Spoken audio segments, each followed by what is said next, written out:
So Donald Trump, since I know you're watching, I have 4 words for you.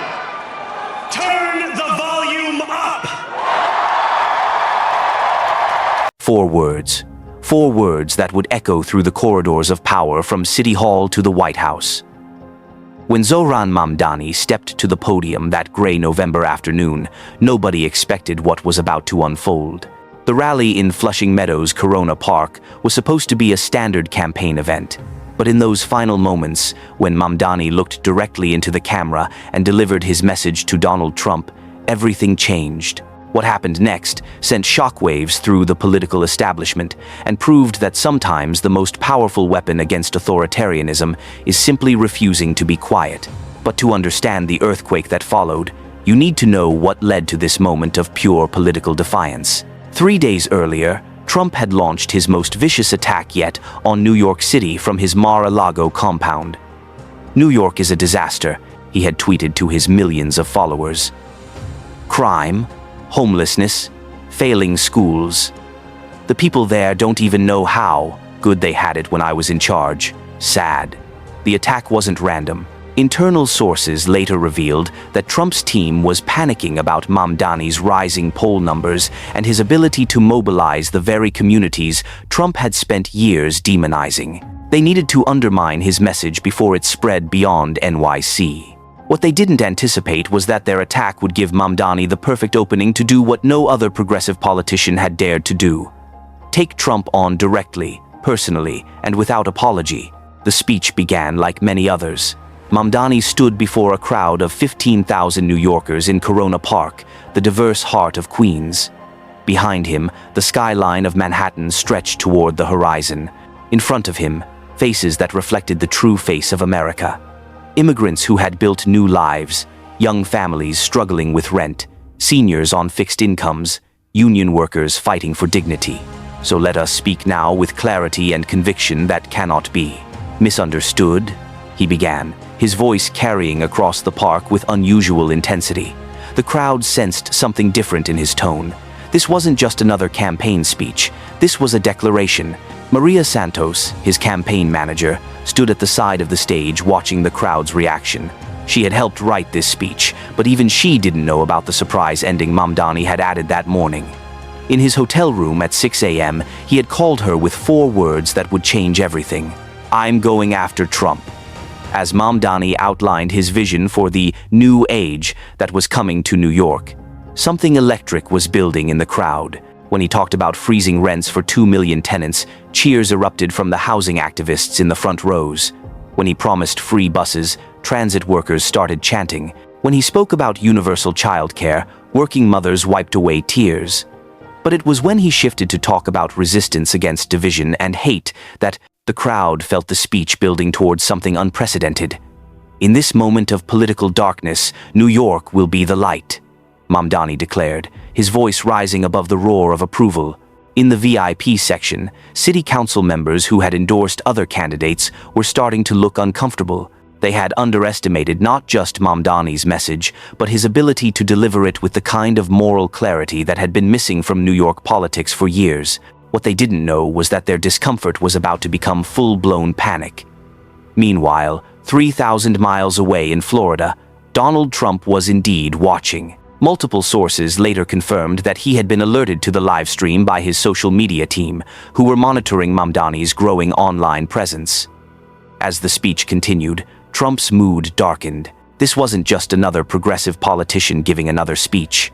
This was someone challenging him directly on his home turf, in the city that had made him famous. The moment that would be replayed millions of times was building. As Mamdani reached the climax of his speech, his voice took on a different quality. Gone was the measured tone of policy discussion. In its place was something harder, more direct, more personal. "We refuse to let them dictate the rules of the game anymore," he declared, and the crowd could sense that "them" meant someone very specific. After all, if anyone can show a nation betrayed by Donald Trump how to defeat him, it is the city that gave rise to him. The crowd erupted. This was the line they had been waiting for without knowing it. For too long, New Yorkers had watched in frustration as their city was associated with Trump's toxic brand. Now, one of their own was reclaiming that narrative. But Mamdani wasn't finished. As the cheers died down, he looked directly into the main camera, the one he knew was streaming live to social media platforms around the world. His next words would be, seen by millions within hours, "This is not only how we stop Trump, it's how we stop the next one." Another roar from the crowd. But still, he wasn't done. What happened next, nobody saw coming, including his own staff. "So, Donald Trump, since I know you're watching," Mamdani said, his voice cutting through the noise like a blade. The crowd fell silent. You could hear traffic from the nearby highway. Even the media crews stopped what they were doing. Everyone understood that they were about to witness something historic. Mamdani paused for exactly 3 seconds, long enough for every phone camera in the crowd to focus, long enough for the live stream viewers to turn up their volume, long enough for Trump, watching in Florida, to feel his pulse quicken. "I have 4 words for you. Turn the volume up." The silence lasted another 2 seconds. Then, 15,000 people exploded in cheers that could be heard for miles. In the media section, reporters frantically typed on their phones. On social media, the clip was already being shared thousands of times per minute. At campaign headquarters across the city, phones started ringing off the hook. But the real earthquake was just beginning. Within 30 minutes, number "Turn the Volume Up" was trending nationally. Within an hour, it was trending globally. The 4-word challenge had become a rallying cry that extended far beyond New York City politics. From Los Angeles to London, from Detroit to Dublin, people were sharing the clip with their own messages of resistance. At Teacher in Bronx, "Turn the volume up on public education." At Nurse in Queens, "Turn the volume up on healthcare for all." At Student Debt, "Turn the volume up on student loan forgiveness." The genius of the phrase was its simplicity and universality. It wasn't just about Trump. It was about refusing to be silenced by any form of authoritarianism, any system that demanded compliance through intimidation. In Florida, Trump's reaction was swift and predictable. Within 20 minutes of the speech ending, he had fired off 3 tweets in rapid succession. "Unknown politician from failed city trying to get attention. Very sad. New York is a mess and this guy thinks he can lecture me. I made New York. Turn the volume up. How about turn the lights off in your failing city?" But this time, Trump's usual tactics backfired spectacularly. Each tweet only amplified Mamdani's message and drove more people to watch the original clip. By evening, major news networks were running the story. CNN called it a new kind of political resistance. MSNBC analyzed it as the moment progressive politics found its voice.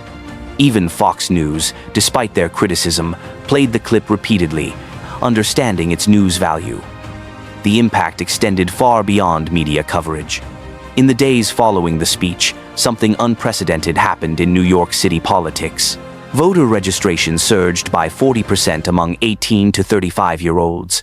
Small dollar donations poured into Mamdani's campaign from all 50 states. Volunteer sign-ups crashed his campaign website. Most significantly, 3 sitting council members who had endorsed other candidates quietly reached out to discuss switching their support. Behind the scenes, the political establishment was in crisis mode. Billionaire donors who had funded Mamdani's opponents held emergency meetings. Traditional Democratic power brokers who had dismissed him as a fringe candidate suddenly realized they had miscalculated. The young assemblyman from Queens wasn't just running for mayor, he was leading a movement. But perhaps the most telling reaction came from ordinary New Yorkers themselves. In bodegas and subway cars, in school pickup lines and office break rooms, people were talking about the speech with an enthusiasm that had been missing from city politics for years. For the first time in a long time, they believed that change was actually possible. Maria Santos, reflecting on that day weeks later, would say, "We knew the speech was good. We didn't know it would become a movement." When Zohran added those 4 words at the end, he wasn't just challenging Trump. He was challenging every New Yorker to stop accepting the unacceptable. The impact continued to ripple outward in ways nobody could have predicted.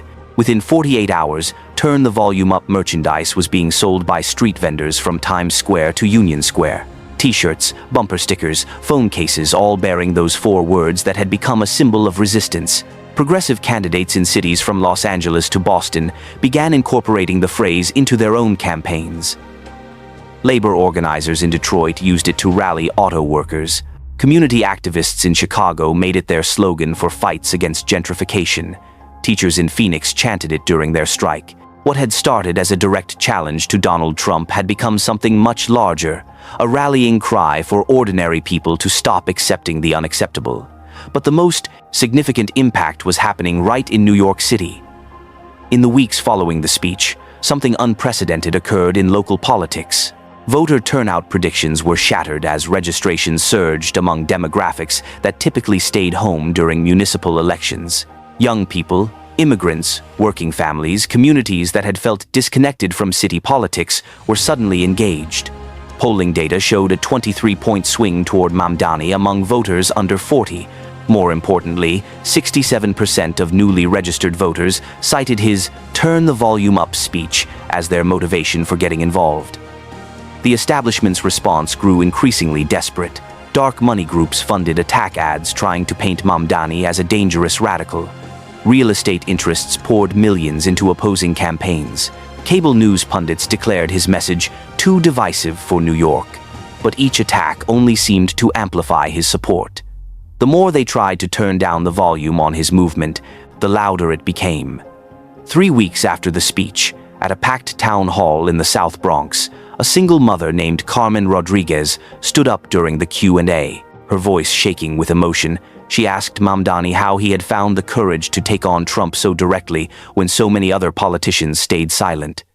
The packed room fell quiet, waiting for his answer. What Mamdani said next revealed the deep calculation behind what had seemed like a spontaneous moment of defiance. "Carmen, I realized something that night when I was writing the speech," he began, his voice carrying to every corner of the community center. "For years, we've been told to be polite, to be respectful, to not rock the boat. Meanwhile, they've been using our politeness against us.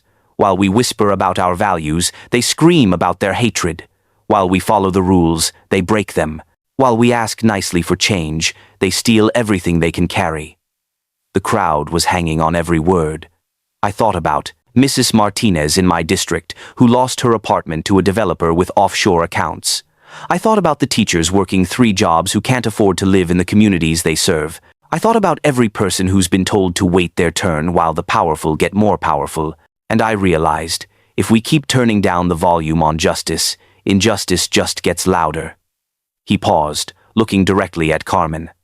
So yes, it was calculated, it was planned, and it was absolutely necessary, because sometimes you have to turn the volume up on truth to drown out the lies.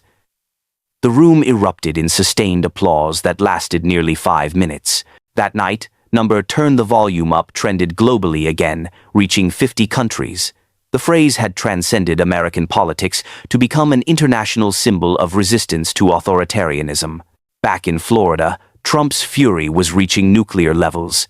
His social media posts became increasingly unhinged. "Turn the volume up? How about turn off the lights in your failing city?"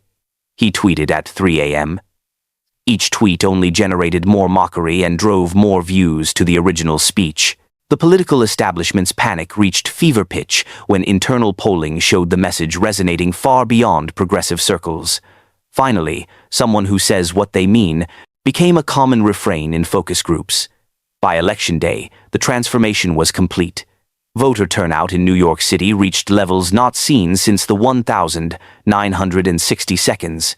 Lines wrapped around blocks in Queens, the Bronx, and Brooklyn. Election workers reported that many first-time voters were wearing "Turn the Volume Up" buttons. Exit polls showed that 43% of voters cited Mamdani's speech as a factor in their decision to vote. The victory, when it came, was decisive. Mamdani didn't just win, he won in a landslide that reshaped the political map of America's largest city.